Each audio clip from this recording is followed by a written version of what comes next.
Hi everyone, so today I thought I would talk a little bit about connecting chords, connecting six chords using a diminished. Um, this is using Barry Harris's diminished theory, which I like to call his diminished genealogy. So-and-so begat so-and-so, and so-and-so begat so-and-so. And there'll be a whole video on that. I'm still trying to figure out how I'm going to put that into a concise video, but this is part of it. So he likes to say that you have a diminished, right?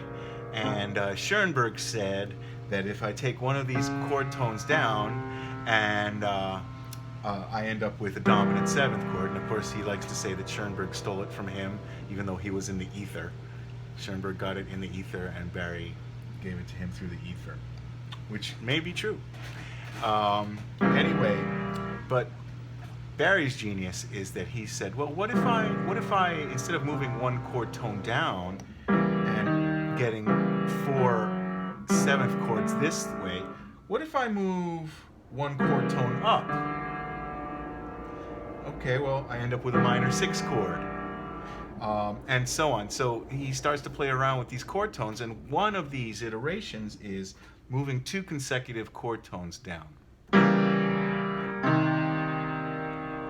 By moving two consecutive chord tones down, this looks like a minor seven chord, but those of you that know some Barry theory know that a minor seven chord is really a six chord. That's an E flat six. So this D flat diminished, take two chord tones down, you end up with an E flat six. Take the middle two down, it's a G flat six. Take the top two down, it's an A6, and the next two consecutive notes are the outer notes. They are consecutive. Ends up with a C6. And actually, that's going to be what we're going to look at, because he says not only if I move them down do I get a sixth chord, if I move them up, I get another sixth chord. In this case, it's a B flat six. And so on. You can take that same permutation on this D flat diminished chord, middle two, E and the D, and I end up with a D flat six. It's an E6, right? And a G6. Now, the cool part here is that, let's go back to the bottom two notes, the D flat and the E moving. If I move them down, I end up with an E flat six, and if I move them up, I end up with a B flat six. E flat and B flat are a fifth away.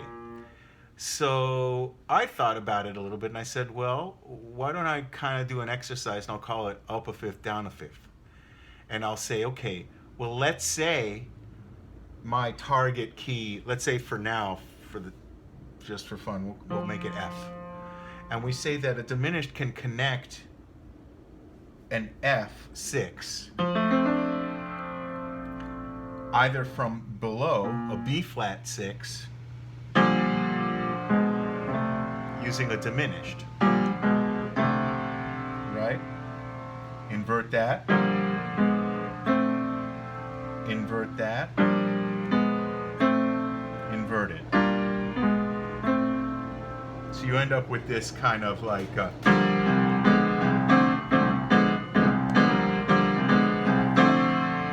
okay, so that's coming up a fifth from a B flat six to an F6.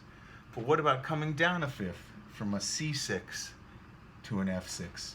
Here's my C6, my connecting diminished, and there's my F6. So I can go or connect it, or invert it, or invert it, C6, invert it,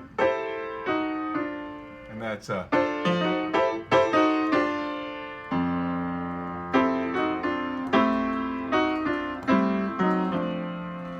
that gets some really pretty movement here. Now, what Barry would do in class is he would say, make it a drop two. So a drop two voicing, and again, this is subject of another video. A drop 2 voicing is you take the second voice from the top, in this case a C, and you drop it down an octave. And that's a drop 2 voicing. And you can do the same move. Or, right, that's up a fifth, B flat 6, connect the diminished, and up on F6. Or C6, using a connected diminished. And then practice inverting it, and it's a very pretty sound. Let's try up a fifth.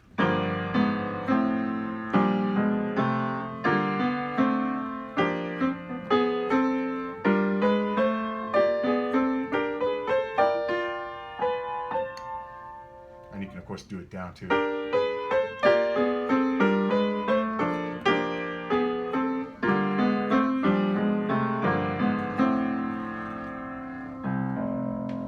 So that's a way of approaching F from a fifth below. Let's look at approaching F from a fifth above. We'll start descending. So I have my C6, inverted, inverted, inverted.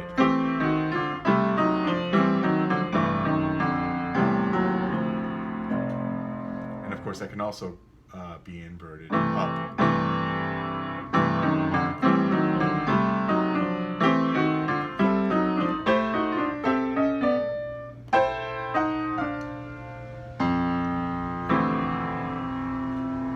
So, up a fifth, down a fifth, connecting 2 6 chords that are a fifth apart by a diminished with moving 2 chord tones. Hope that was helpful, and I'll see you on the next one.